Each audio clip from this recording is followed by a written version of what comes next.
Jonathan? I hugely applaud the campaign you're part of to change the uncritical acceptance of often very crude and very dangerous religious beliefs in the United States. And I've always been a bit puzzled how it can be that a society which is so leading intellectually in some things like science and philosophy can also have this extraordinary tale of feeble thinking. But while I'm hugely on your side, I want to express a bit of disagreement with your take on 9/11. Sure. Because, well, in a way, I'm glad you had the take on 9/11 you did, because it led you to write these books. But I have a rather different take on it. You're struck by the fact that it was people who believed they were doing what the Prophet told them to do. I'm struck by the fact that lots and lots of people who believe in doing what the Prophet says and believe in that religion weren't in favour of this kind of terrorism. And if one looks at the actual things said, the statements made by bin Laden, it seems to me that while religion is undoubtedly part of the thing in the background, the deep sense of humiliation that many Islamic people feel because of things like American military presence in the Middle East, in places they regard as sacred, seems to me of much greater importance in understanding why they did what they did. And I see it as rather parallel to the way in which George Bush's foolish military adventures in response to it, sadly backed up by my former Prime Minister, these also seem to me, if you look at George Bush standing on the site of the Twin Towers after the wreckage, it seems to me that he's articulating a sense of humiliation that characteristically leads people to want to hit back. Now, after the much smaller episode in London, when about 50 people were killed in the bombing of the London Underground and the London bus system by Islamic suicide bombers, I was shocked to find there was a public opinion poll in one of the British newspapers that showed that about a third of British Islamic people thought that Western civilization was decadent and should be brought to an end. Right. Now that's about 500,000 people. Now, my response was to write an article in The Guardian saying, a society where people are so deeply divided to this degree, we should start talking to each other, and we need a kind of Socratic dialogue between Western values and Islamic values.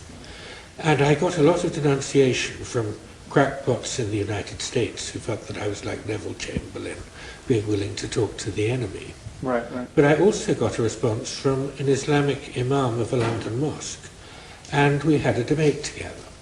And we discussed what it was that we Westerners worry about or offended by in Islam. I talked about the position of gays, the position of women. He talked about what he saw as moral decadence of various kinds, the toleration of crime. But the sense I came away with, we didn't reach agreement, but the sense I came away with was that to try to attack terrorism, try to undermine terrorism by undermining the whole system of religious beliefs is an incredibly long, slow strategy. I applaud you for taking part in that. But as a response to terrorism, it seems to be much less effective than discussing what values we share, how we can live together, and trying to understand and criticize each other, but not going quite so deep as you want to go. Right. Well, it's a good question and very eloquently put. I think that it's not incompatible with my approach or how I view this. Clearly there are, I just imagine, concentric circles of religious infatuation. And in the center, we have people who are really, really down to their toes committed to their religious principles. And these religious principles actually are different as you move from religion to religion. I mean, as I've said before, no matter how fanatical someone becomes as a Jain, the core principle of which is nonviolence, they're not going to fly an airplane into a building over their humiliation or grievances, because it would be a repudiation of everything that they've organized their life around. And so it matters that at the core of Islam there are principles like martyrdom and jihad. It really matters that Islam views itself as a religion that will be victorious in this world, politically and materially. I mean, that there will be a true Islamification of the planet. That people will either convert or die, or Christians and Jews will live as called dhimmi, as in some kind of apartheid situation where they pay a protection tax. This is the view of moral order that you get from Islam, and it really is. It's not the crazy Al-Qaeda, I just went to a training camp in Afghanistan Islam. It is mainstream Islam. And one of the problems we have is that many Muslims, for understandable reasons and some for really deplorable reasons, are playing hide the ball with the articles of faith and are eager to have the conversations of the sorts you have had from a very cynical and manipulative perspective. We're just going to keep having big families, and eventually it's going to be Arabia, and the war will be won. There are people who really think in those terms, and they're not necessarily just the people in the center of the bullseye of Islamic infatuation. They can be several cantos out. Just the kind of people who would never blow themselves up, but who think it's a good thing that some people will. And they don't really care if they blow up non-combatants. And they view Danish cartoonists drawing images of the Prophet as a moral offense equivalent to dropping bombs on people or flying planes into buildings. And these are theological grievances. And much of the humiliation you talk about, which I think is worth worrying about, much of this humiliation is mediated by theological claims and beliefs and priorities, and certainly everything bin Laden was ranting about prior to 9/11 is best seen as a theological concern. I mean, he was concerned about the proximity of infidel troops to Muslim holy sites.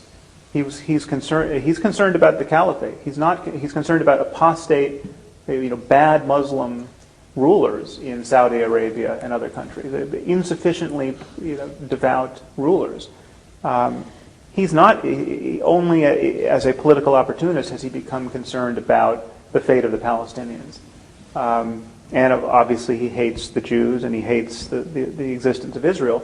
But these are all, through all of this, I mean, it can be sort of bent into the language of humiliation and equal rights and a repudiation of colonialism, and it's entangled with our energy policies. And yes, I mean, there's a lot that we should get straight. But we have to realize that there is a subset of the Muslim world that takes the idea of conquering the world for Islam very, very seriously. And we deny that at our peril. And it is different than Buddhists who we might mistreat. The Buddhists are being mistreated by the Chinese in Tibet. Buddhism doesn't have. It's possible to get Buddhist violence, and we had Buddhist violence in World War II. I mean, Zen Buddhism was very flexible in helping to inspire the kamikaze pilots. It was kind of a Zen Shinto national war ethic, but it's harder to bend Tibetan Buddhism into a death cult. And we don't have Tibetan Buddhist suicide bombers blowing themselves up on Chinese buses. It wouldn't be impossible, but it's much less likely, and it's less likely because of what they believe. So my argument is beliefs matter, and let's talk honestly about the logical consequences of beliefs.